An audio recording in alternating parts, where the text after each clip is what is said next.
Qadrli do'stlar, yaxshimsizlar? Didor G'animat. Ko'plagan do'stlarimning talabiga asosan bugun sizlarga tanishtirmoqchi bo'lganim kalgishi kari tamqi. Risola videoning oxirida diqqat qilgaysizlar. Aldi bilan so'za, piyoz, yangyu kalgishini to'tvirchak qilib to'g'rab tayyorlab olamiz. Agar mo'gon yaxshi ko'rsangiz, azroq shango tayyorlab olsangiz bo'ldi. Undan keyin yangyuni suvchilab kari talqini tayyorlab olamiz. Qozon qizigan vaqtida mayni qo'yib, may azroq qizigan vaqtida kalgishni silib, kalgishi pishgan vaqtida piyozni solamiz.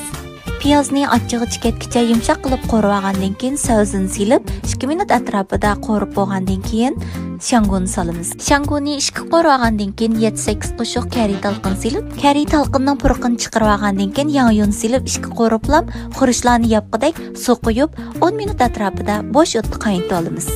Arqadan tuzini tangshib, texim quyuq qilish uchun 1/2 piyola kraxmal suyini qo'yib, 20 minut atrofida bo'sh o'tda dumlasak, bizning kalgish tamlik kari tamqimiz tayyor bo'ldi. Tan saqliq zo'r boylik, salomatligimiz uchun ko'proq uyda tamoq yetib yeylik. Qanday savolingiz bo'lsa, tuvan so'z qoldirib qo'ying, kelar videoda ko'rishaylik. Xayr-xo'sh.